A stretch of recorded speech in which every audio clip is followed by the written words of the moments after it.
Assalamu alaikum dostlar, barшаңызға сәлем. Kanalıma қош келдіңіз. Бүгінгі асыға күткен, сағына күткен Рамазан айы баршамызға мүбәрәк болсын.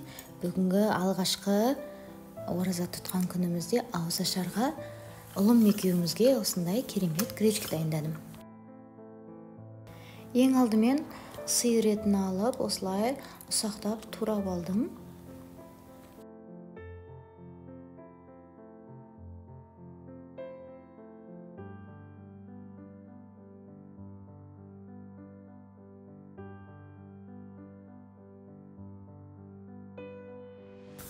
Табаға жылқының майын салып, оның үстінен ұсақтап туралған етімді салып, қуырып, әбден қызарғанша, сосын үстінен өзіме ұнайтын дәмдеуіштерді, тұзды салып, тағы да жақсылап араластырып, еттің өзінің суы біткенше қуырып алдым.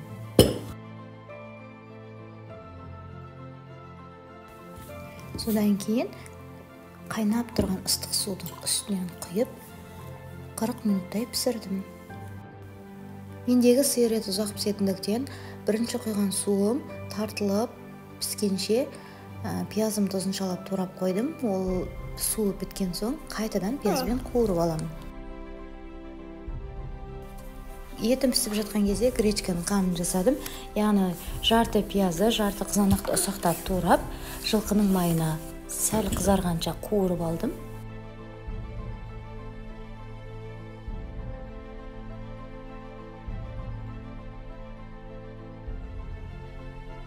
Кейіннен үкіштің кішкентай көзінен өткізіп дайындап қойған сары сәбізімді салып бірге қуырдым және де үстінен тұз ғана салдым.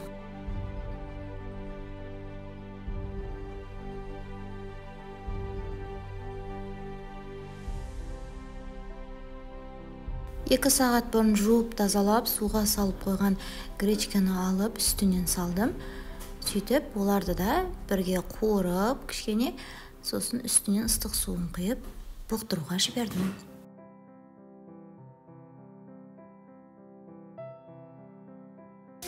Вуаля, тамағымыз дайын. Менің отбасым гречканы қатты сүйіп жейді.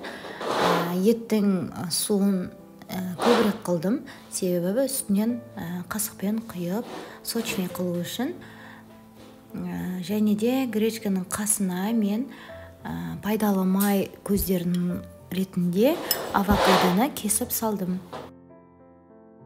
Достар, бүгінгі ұстаған оразаларыңыз, тілеген дұға тілектеріңіз қабыл болсын.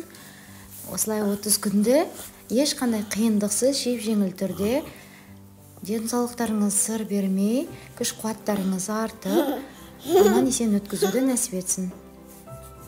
Астарыңыз дәмді болсын, каналыма жазылып, қоңырау батырмасын басып, видеома лайк басып өтіңіз.